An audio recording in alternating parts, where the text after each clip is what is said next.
Sagittarius, hi and welcome to your May reading. This is for Sag, Sun, Moon, Rising, Midheaven, and or Venus. However, whoever is meant to click on this video, you are here and understand that there's a reason for it. And so I hope that you hear all that you need at this time. See what I did there with the language. But yeah, this month I have been guided to try something new, right? Try something that has been fun for me. It kind of lessens the pressure that I've been feeling to produce, in a sense, just to make sure that I remain as consistent as possible with all the other things that I have going on. And in me preparing for like a big move, I've had to kind of switch some things up just a little bit. So I have sought counsel, and the idea has come to me to just pull one card for this month instead of doing the typical 9-card spreads that I do for the overly thematic reading. It's working, in my opinion, because it's allowing for, especially the newbies, somebody that's clicked on this video and this is the first time that you've seen my face and you really don't even know what tarot is about, then just by pulling one card you're able to really learn one by one what each card really means, at least as I am interpreting what is being channeled through the vessel of mine, and what you also see and what you also feel when you look at these cards. And so far there hasn't been a repeat card. I have done Taurus through Sag now, and so I do encourage you to listen to all of the videos just so that you can see what will resonate for you, or again just to become familiar with tarot itself. Now as I was shuffling the cards for you guys and as I cut the deck, the card that wanted to come out was the 8 of Wands. So nothing too strong, but nothing too light either.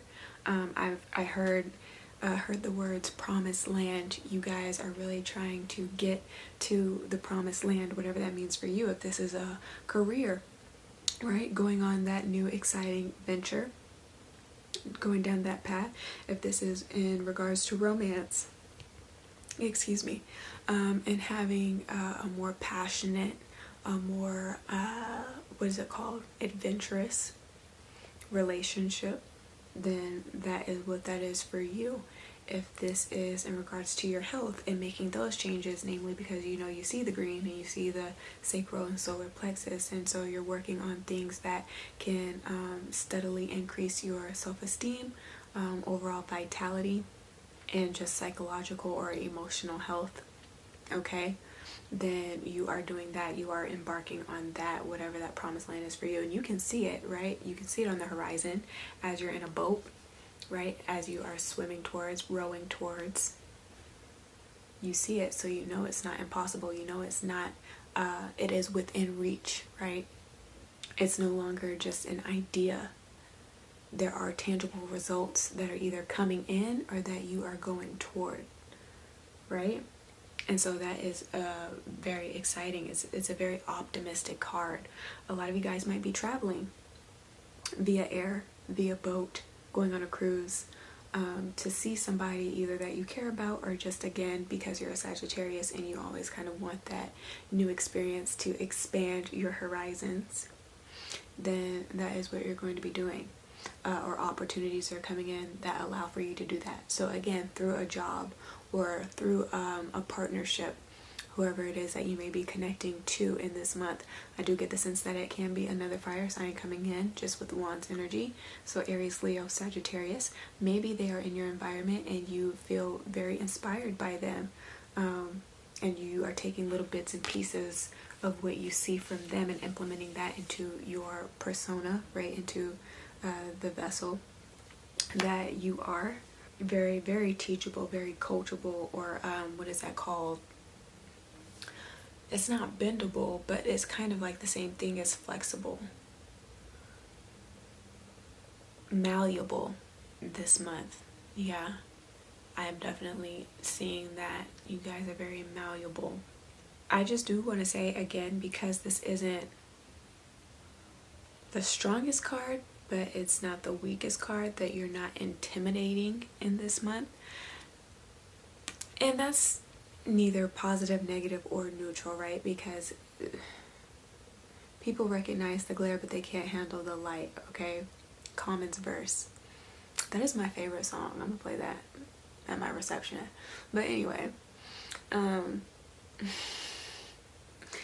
Focus, which was Libra's theme that they needed to work at. Focus. Okay.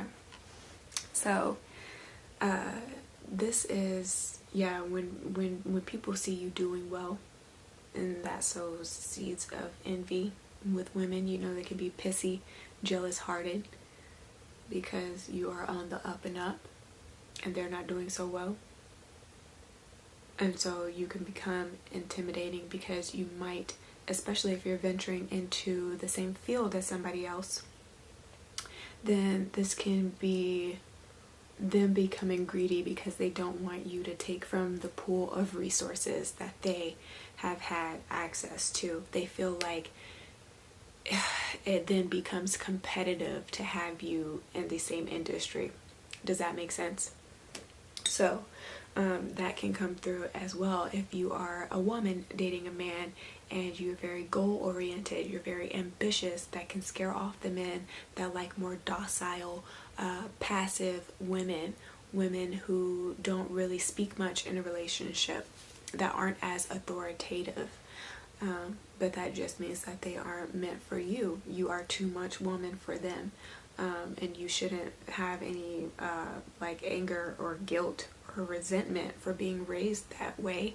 You just need to come from a place of understanding and wanting to know like why they weren't taught to appreciate others that have more than maybe they feel that they have, and what they can again like learn from having your type of energy around, how it can be of service, how it can amplify, right? And complement them in a way, because you don't always want to be with the person, especially romantically, that is exactly like you, because you won't really grow. What can you really converse about when you guys come home? You already know like the play-by-play of how the day goes. Yeah, you may speak to different individuals and those interactions might be a little bit different, but it doesn't allow again for that expansion that you guys need. It doesn't always come from you guys having to be on the go and getting it from different experiences by way of restaurants or by way of like places or cities that you visit, vacations, staycations, what have you. It has to also be like this sense of constant renewal, which the 8th house is associated to Scorpio's house. There always has to be that constant sense of like renewal and freshness, liveliness within the relationship.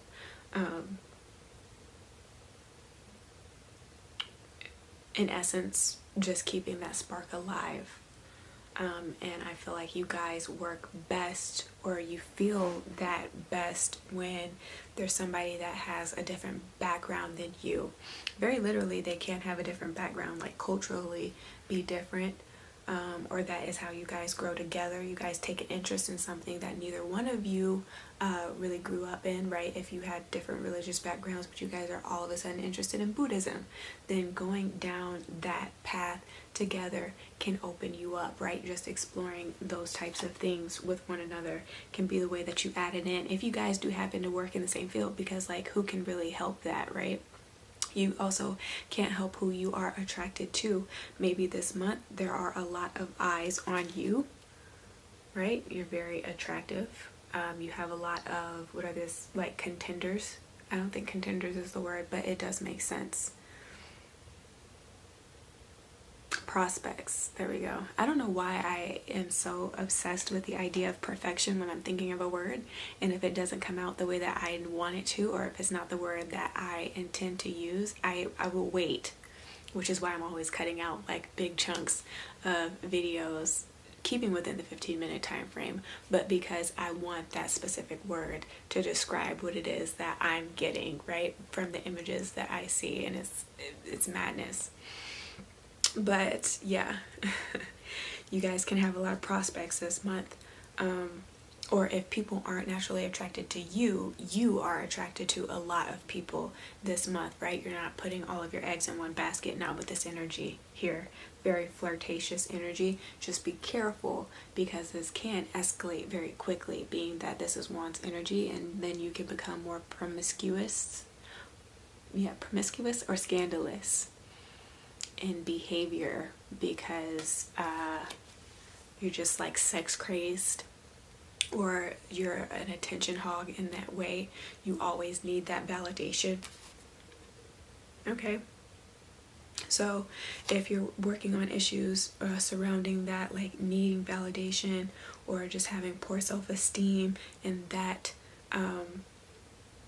is expressed very negatively, then you have to get back in touch with your sexuality and sensuality. There's nothing wrong with being a very sexually expressive person, but make sure that with this green and this orange that it is healthy, right?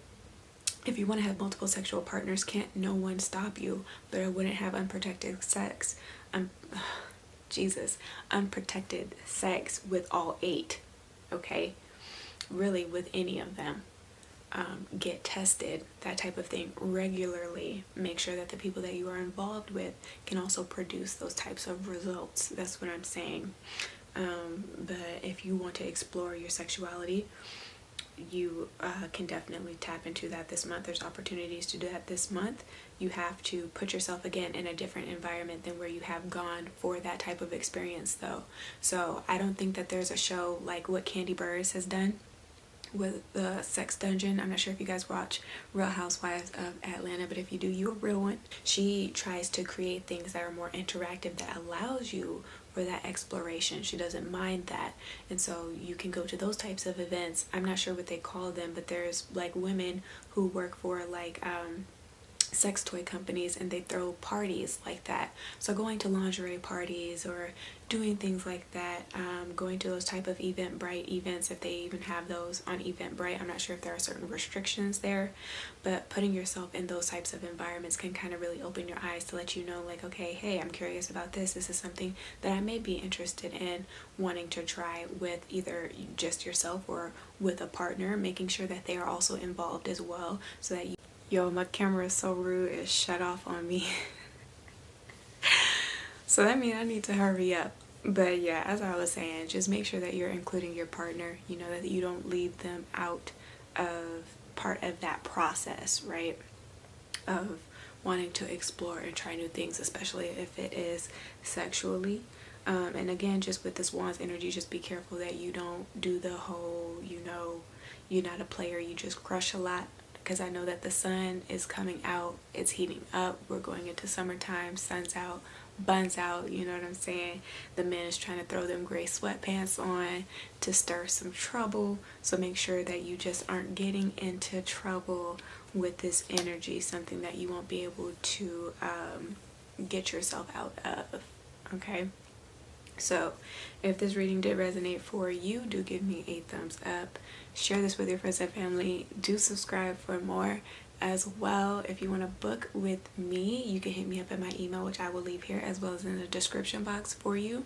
Readings start as low as $10 and then just go up from there, just depending on what it is that you need from me and how many other people that you need me to read for. If you're trying to do like a twin flame, just love relationship reading, or how to heal your inner child and issues dealing with like a parent or something like that, of course that takes more time and energy on my end, so it's going to require more from you on a currency level.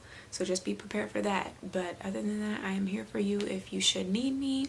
But if you don't book with me and I don't talk to you in the comment section below, then just do take care of yourself and your soul until you hear from me again, okay? Ciao.